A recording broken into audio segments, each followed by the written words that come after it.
지난 5월 21일이 부부의 날이었습니다.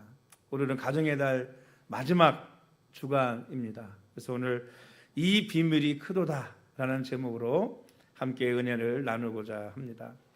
하나님이 세우신 공동체가 있는데 그것이 바로 가정입니다. 그리고 신약에 가면 영적인 공동체인 교회를 또 하나님께서 세우셨습니다.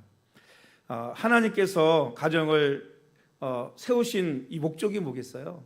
하나님께서 아담이 혼자 독초하는 것이 좋지 않아 보여서 하와를 만들어서 가정을 만드시고 그 가정을 무엇이었냐면 축복해 주시고 번성케 해주셨습니다.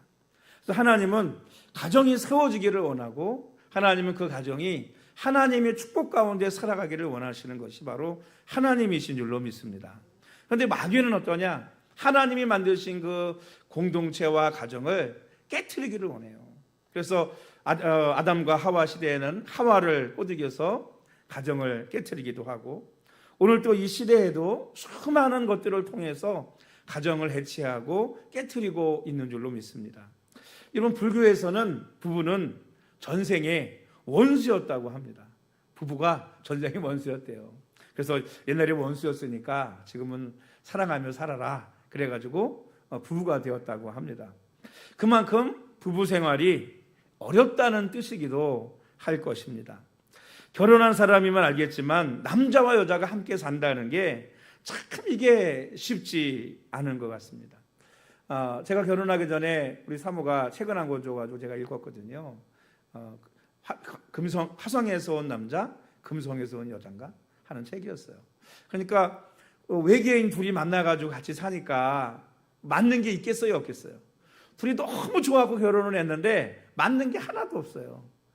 그게 얘기가 뭐냐 하면, 여러분, 남자는 여자가 되어 보기 전에는 아내를 완전히 이해하는 것이 불가능하고 또 여자는 남자가 되어 보기 전에는 남편을 완전히 이해한다는 것이 불가능하다는 것입니다. 그래서 이 결혼해서 하나가 돼서 살아간다는 것이 결코 뭐하냐? 쉽지 않다라는 것입니다. 특히 오늘날은요, 이 너무너무나 결혼하는 것 자체도 어렵고 결혼해서 살아가는 것도 참 쉽지 않은 시대가 여러분 요즘 시대인 것 같습니다. 특히나 아주 까다로운 결혼 조건을 풍자한 이야기가 있는데 이런 얘기가 있어요. 바닷속에서는 문어 총각이 신부감을 찾아다녔습니다. 어느 날 몸이 날씬한 처녀를 만났어요. 누구냐? 바로 멸치 아가씨를 만난 것입니다. 그래서 너무나 마음에 들어가지고 이 문어 총각이 멸치 아가씨에게 프로포즈를 했습니다. 너무나 집요하게 프로포즈를 하니까 이 멸치 아가씨가 아무래도 결혼을 해야 되겠구나 싶어서 부모님에게 말씀을 드렸습니다. 나를 너무나 사랑하는 사람이 있습니다. 그러니 결혼을 허락해 주십시오. 누구냐? 문어 총각입니다. 그때 부모가 거절을 하는 거예요. 왜 거절을 했을까요? 거절했어요. 왜 거절했느냐? 우리 집안은 뼈대가 있는 가문이다. 어찌 그런 뼈대 없는 집안에 너를 시집 보낼 수가 있겠느냐 하고는 단호하게 이 멸치 아빠 엄마가 거절을 했다고 합니다. 이 시리에 빠진 이 문어가 또 열등감에 사로잡혀가지고 난 결혼도 못하는구나 하고 살아가다가 못생기고 허리가 꼬부라진 새우 아가씨를 만났습니다. 그래, 저 새우 아가씨라면 나를 받아주겠지. 그리고는 또 프로포즈를 했습니다. 그런데 이번에도 또 거절당하고 말았습니다. 왜 거절당했을까요? 새우 아가씨의 부모가 이런 편지를 이 문어 총각에게 보내왔습니다. 우리 집안은 양반 가문이다. 수염을 기르고 있다. 그런데 수염도 없는 서민이 집과 혼사를 맺을 수 없다. 그래가지고 거절했다는 거예요. 여러분, 요즘 시대가 결혼하기 얼마나 어려운지 아십니까? 왜 어려워요? 따지는 게 많으니까 결혼이 어려운 거예요. 따지는 게 많으니까. 그렇지 않습니까? 따지는 게 많으니까 결혼이 어려운 거예요. 그래서 요즘 청년들은요, 결혼을 많이들 포기하고 산다고 합니다. 요즘은 결혼만 해도 효자, 효녀이고요. 거기다가 아이까지 낳으면 얻고 다녀야 되는 거예요. 왜? 결혼해가지고 뭐도 안 나요? 애도 안 나요. 왜? 애 낳아서 내가 희생하기 싫다 이거예요. 나 그냥 누리고 쓰면서 살아야지. 나 쓸 것도 없는데 뭐 아이에게 내가 왜 희생하느냐 이렇게 생각을 가져가지고 여러분 아이를 낳지 않는다고 합니다. 근데 여러분 돌아보면 이것은 여러분 사탄 마귀의 전략입니다. 하나님은 가정이 세워지기를 원하지만 마귀는 가정이 무너지기를 원하거든요. 그래서 끊임없는 많은 속임수로 가정을 해체하고 파괴하려고 합니다. 요즘 시대를 보면 여러분 결혼하지도 않죠. 또 동성애라고 하죠. 동성애가 막 난리잖아요. 영화고 뭐고 동성애가 안 나오면 요즘은 드라마 영화가 안 돼요. 요즘 보면은요. 근데 동성애를 하면 아이를 낳을 수 있습니까? 못 낳잖아요.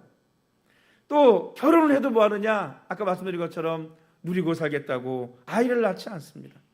그리고 더더욱이나 뭐 하기를 원해요? 자기만 사랑받기를 원하기 때문에 두 쌍이 결혼하면 한 쌍이 이혼을 한다고 합니다. 가정이 뭐 하고 있느냐? 무너지고 있다는 것입니다.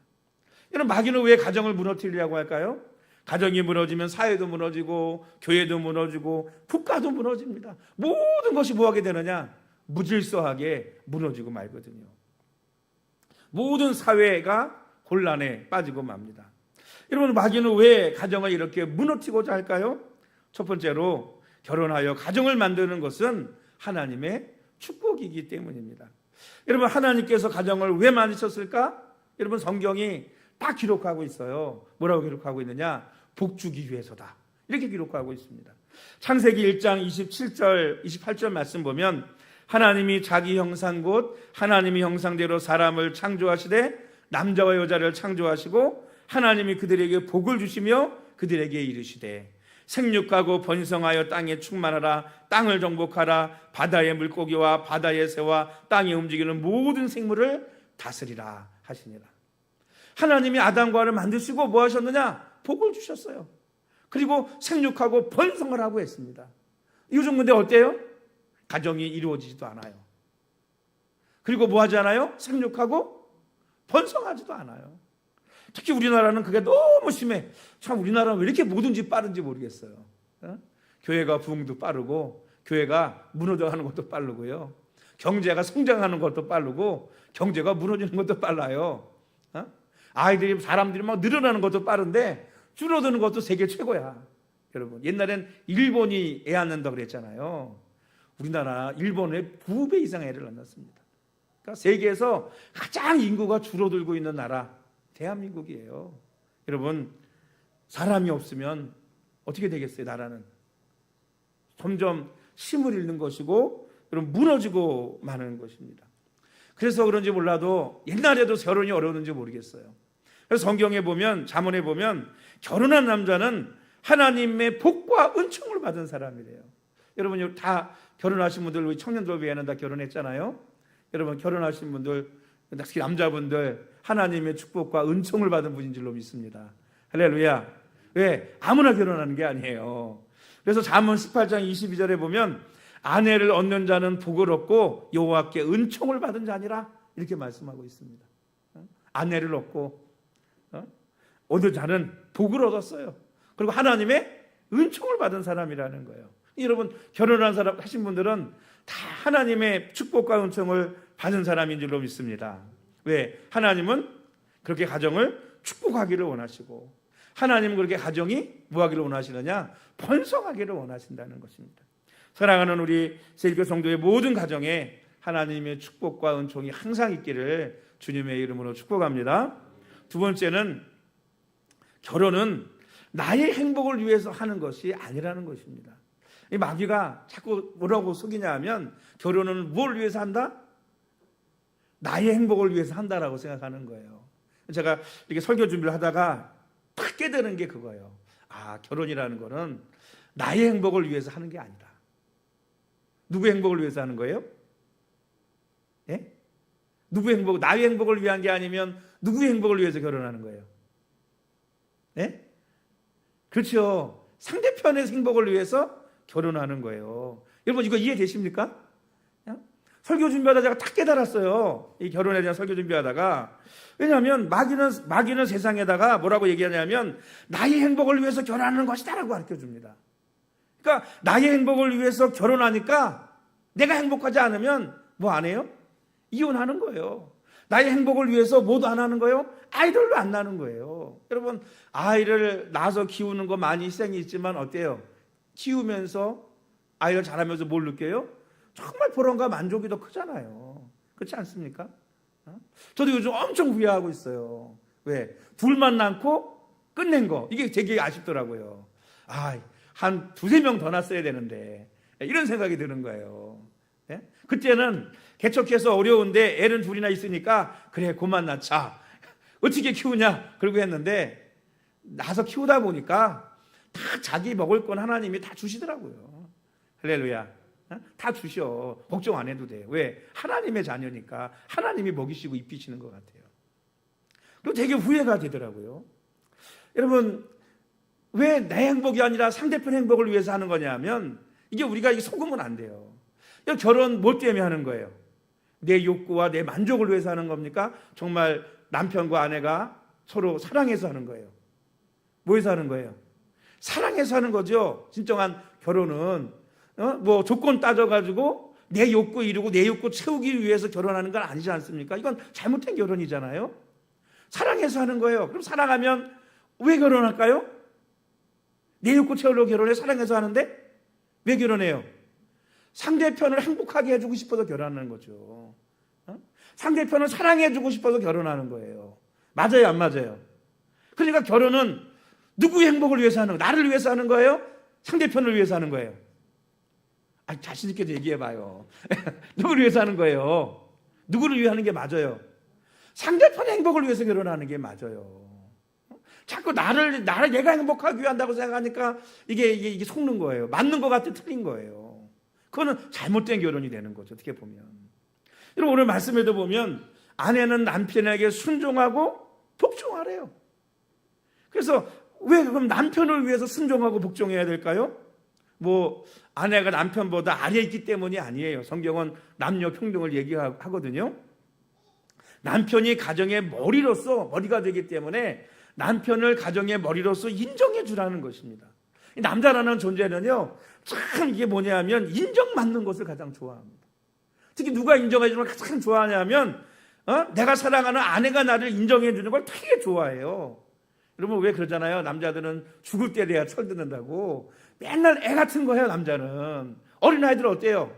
뭐라고 치는 소리 하면 이 깨빨 나와가지고 삐져있고, 이쁘다고 칭찬해주면 어때요? 좋아가지고 뭐든지 죽을 듯 살 듯 모르고 막 좋아가지고 팔짝 뛰잖아요. 그게 남자예요. 그게. 그래서 뭐라고 얘기하고 있느냐 하면 남편을 순종하고 복종하라는 얘기는 남자를 머리로서 인정해주고 존중해주라는 얘기입니다. 그러니까 여러분, 남편을 여러분 인정해주고 존중해주고 칭찬해주는 우리 아내분들 되시기를 축복합니다. 그게 아내가 그렇게 하라는 거예요. 그러면 남편은 그냥 칭찬받고 사랑만 받고 존중만 받느냐? 그거 아니거든요. 25절부터 8절까지 내용을 보면 뭐라고 이렇게 하냐면 아내를 위해서 남편에게 헌신하라는 거예요.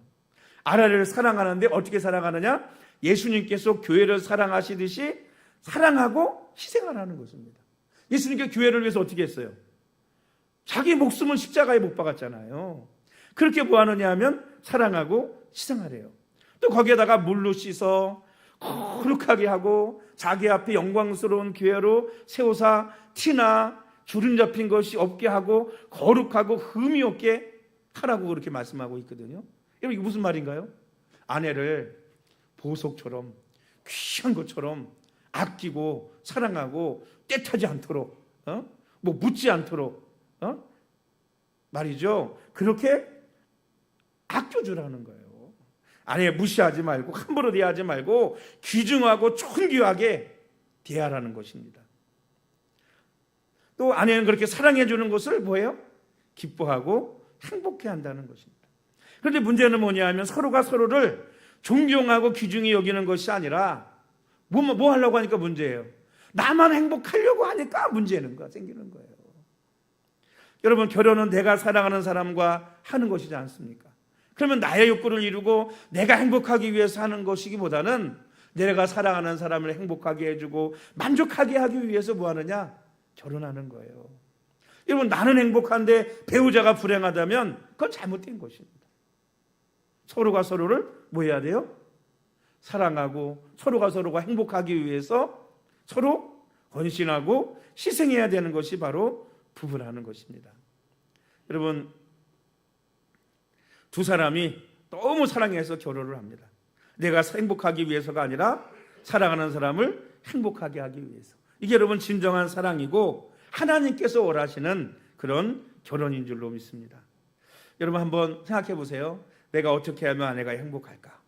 내가 어떻게 하면 남편이 행복할까? 어떻게 이렇게 생각하고 살아간다면 여러분 이 부부는 행복한 부부가 될 줄로 믿습니다. 그래서 여러분 부부는 또 배우자를 위한 뭐가 필요하냐? 늘 배려가 필요합니다. 두 사람이 함께 걸어가도요. 그래, 저도 사실은 자두 야단 맞거든요. 왜냐하면 걸음이 빨라요, 제가. 왜?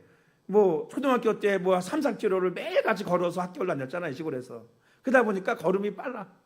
우리 사람은 걸음이 좀 느리거든요. 그러니까 뭐냐? 먼저 빨리 간다고. 좀 천천히 가라고. 근데 여러분 그게 저만의 문제가 아니더라고요. 박목월 시인이 쓴 인생 회고록 중에 밤에 쓴 인생론이라는 책이 있습니다. 거기 이런 얘기가 나와요. 아내의 밤길의 보조에 대해서 이렇게 썼습니다. 영화가 끝나고 밤거리를 내외가 돌아오면서 전신에 스며드는 정다움을 느끼게 됩니다. 갖은 살림의 고된 고비를 넘어서 부부가 적적한 밤거리를 걷는 그 전경이야말로 측은하면서도 한량없이 측은한 일이다. 여보 불러본다. 그러나 바로 옆에 함께 걷는 줄로만 생각했던 아내가 두서 발걸음 뒤에서 대답을 한다. 걸음을 멈추고 아내를 기다렸다가 나란히 걷는다. 그러나 얼마쯤 걷다가 보면 역시 아내는 두 서너 발자국 쳐져서 따라온다. 박목월 시인의 이야기는 그들 부부뿐만이 아니라 오늘 우리 부부들의 모습이기도 합니다. 아내는 찬찬한 성격이 평생 남편의 마음을 괴롭힐 수 있고 남편의 성급한 성격이 여러분 아내를 괴롭힐 수 있습니다. 그래서 가장 많은 이혼 사유가 뭐예요? 성격이 안 맞아서. 안 맞을 수밖에 없죠. 하나는 화성에서 왔고 하나는 금성에서 온 외계인인데 어떻게 성격이 맞겠어요? 서로 다른 성격의 사람이 한 집에서 평생을 산다는 것은 너무나도 엄청난 시련이 아닐 수 없습니다. 왜? 항상 마음에 안 들거든요. 하다못해 치약을 짜도 밑에보다 쫙 짜는 사람이 있는가 하면 가운데 쿡 눌러 쓰고 탁 놓는 사람이 있잖아요. 그죠? 그러니까 이걸 치카치카치 짜는 사람은 쿡 눌러 짜는 사람을 볼 때 얼마나 뭐예요? 스트레스를 받겠어요. 문 열고 들어올 때도 누구는 신발을 가지런히 넣고 들어오는 누구는 휙 신발이 하나는 여기 떨어지고 하나는 저기 떨어져 있어요. 그걸 볼 때 어때요? 스트레스 받죠. 여러분 왜 그러느냐? 서로가 서로에게 보조를 맞춰주지 않기 때문입니다. 여러분 공동체 훈련이라는 게 있어요. 게임도 공동체 게임이 있죠. 뭐 달리기를 해도 발목을 묶고 달려요. 그러면 어떻게 달리는 게 잘 달리는 겁니까? 나 혼자 빨리 걸으면 뛰면은 옆에 사람이 따라올 수 있을까요? 없잖아요. 잘 뛰는 놈이 못 뛰는 놈에게 뭐 해야 돼요? 속도를 맞춰줘야 되는 거예요. 맞춰줘야 되는 것입니다. 내가 빨리 뛸 수 있다고 나 혼자 뛰면 꼴등하는 거예요. 왜? 홀려 넘어질 거니까요. 왜? 부부라고 하는 것은요 함께 뛰고 함께 걷는 것입니다. 그러니까 늘 여러분 내 뜻대로 내 생각대로 하는 것이 아니고 옆에 사람 내 혼자 걸으면 뒤처지잖아요. 따라오기 얼마나 힘들겠어요. 그러니까 나도 좀 두 걸음 늦추고 그리고 늦은 사람도 두 걸음 빨리 걷고 여러분 그러면 서로 맞춰주면 어떻게 돼요? 그러면 함께 걸어갈 수 있는 줄로 믿습니다. 할렐루야. 그렇게 함께 걷는 거예요. 여러분 서로가 서로에게 보조를 맞추고 내가 나를 위해 결혼한 것이 아니고 내가 사랑하는 이 사람을 위해 결혼했다. 이 사람을 행복하게 해야 된다. 여러분 이런 마음을 가지고 살아간다고 한다면 그 가정이 행복한 가정이 되어질 줄로 믿습니다.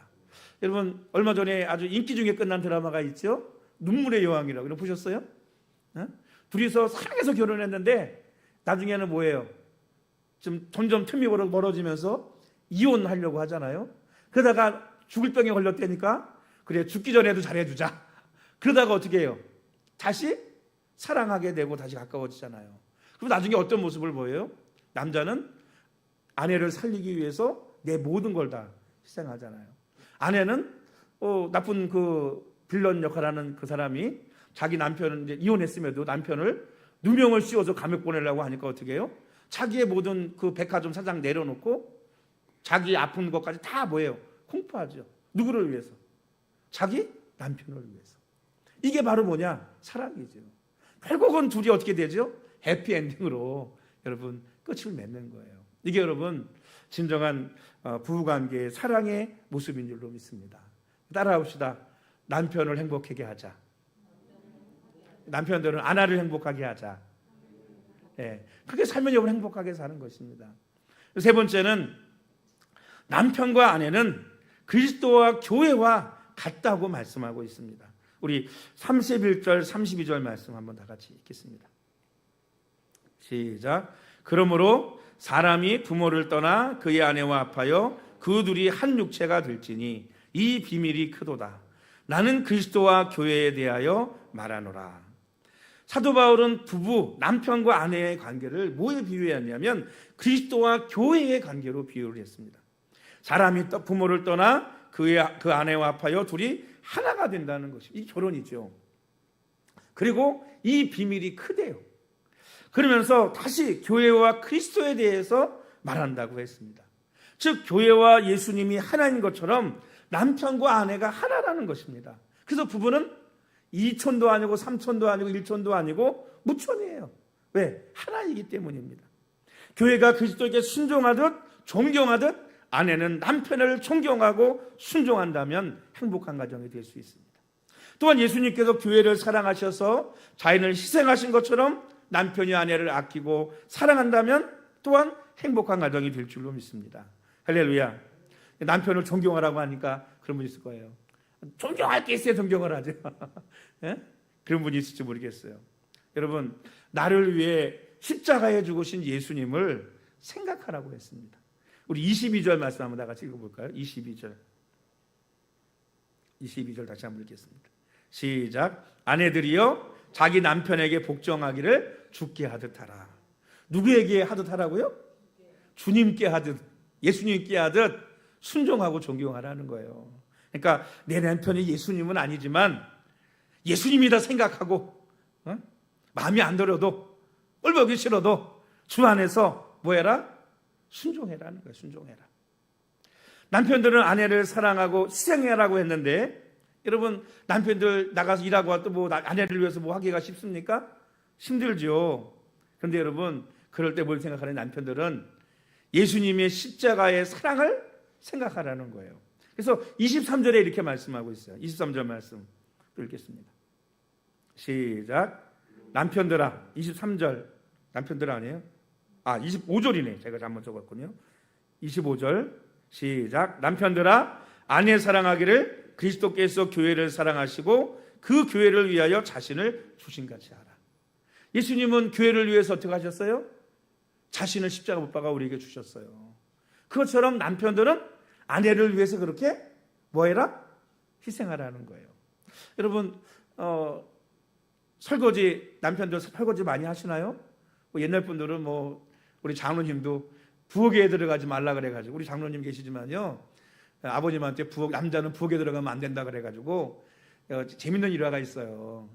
작은 누나가 우리 누나가 서울에 큰 누나네 간 거예요. 그리고서는 반찬 다 냉장고 넣어놓고 밥도 해서 꺼내만 먹으면 되게끔 다 해놓고 가셨어요. 근데 며칠 있다가 왔어요. 근데 와보니까 2박 3일 동안 먹고 살라고 해놓은 게 그대로 있는 거예요.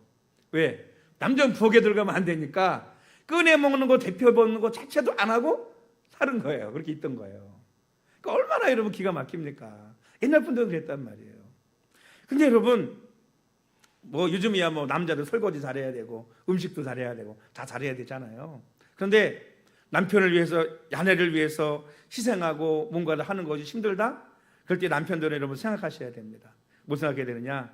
설거지를, 만약에 예를 들어 설거지다 그러면 설거지를 도와줘야 하는데 설거지가 죽기보다 싫다, 하기 귀찮다, 지금 나내를 해달라고 그러는데, 그럴 때 뭘 생각하면 될까요? 예수님께서 교회를 위해서 자신을 주신같이 하라. 그러니까 어떻게 생각하면 돼요? 설거지 할래? 십자가에 죽을래? 이 생각을 하시면 돼요. 예? 여러분, 설거지 하는 게 낫겠어요? 십자가에 못 박혀 죽으시는 게 낫겠어요? 어떤 게 낫겠어요? 설거지 할래요? 십자가에 못 박혀 죽을래요? 예? 예, 설거지 하셔야 돼요. 방 청소하는 게 낫겠어요? 십자가에 못 박혀 죽는 게 낫겠어요? 예? 아니, 주님이 희생하신 것처럼 하래잖아요. 어떤 게 쉬워? 어떤 게 나아요? 예? 청소하는 게 낫죠? 예, 그렇게 하라는 얘기예요. 그렇게. 왜? 십자가에 죽는 것보다 설거지하고 청소하고 아내 말 들어주는 게 낫지 않습니까? 예수님께서 그렇게 하래잖아요. 오늘 말씀에 예수님의 교회를 위해 한 것처럼. 여러분, 결론을 말씀드리면 성경은 어떻게 보면 결혼으로 시작해서 결혼으로 끝난다 해도 과언이 아닙니다. 왜냐하면 창세기 시작해서 아담과 하와를 창조하시면서 뭘 만드셨어요? 가정을 만드셨어요. 가정을 만드셨어요. 요한계시록 끝에 가면 뭘로 끝나죠? 계시록에는 이 세상의 종말이 그리스도와 교회가 신랑과 신부가 되어서 결혼하는 것으로 마무리되는 거예요. 끝이에요, 그게. 이게 이 비밀입니다, 비밀. 그러니까 여러분, 하나님이 천국의 모형을 어디다 두셨느냐? 가정에 두신 거예요, 가정에. 그런데 어떤 사람들은 이 가정을 뭐로 만들어요? 지옥같이 만들어요. 어떤 사람은 이 천국을 깨트려 버립니다. 어떤 사람들은 여러분, 이 가정을 아주 그냥 파탄을 내버려요. 불행하게 만듭니다. 여러분, 다 마귀에게 속지 마시기 바랍니다. 할렐루야. 마귀는 가정을 깨트리기를 원한다니까요. 그래야 다 무너져. 하나님 만들어 놓으신 이 아름다운, 어떻게 보면 가장 아름다운 것의 철종이 마지막 아담과 하와를 창조하시고 가정을 만든 것이 창조의 절정 아닙니까? 다 그걸 깨트리기를 원한단 말이에요, 마귀는. 그러나 하나님은 가정을 만드시고 그 가정을 축복하기 원하시고 그 가정이 번성하기로 원하시는 것이 바로 하나님이시라는 거예요. 여러분, 오늘 말씀을 통해서 여러분의 가정을 하나님 안에서 복되고 복된 가정으로, 하나님이 축복해 주시는 가정으로 만들어 가시기를 주님의 이름으로 축원합니다. 우리 기도하십니다.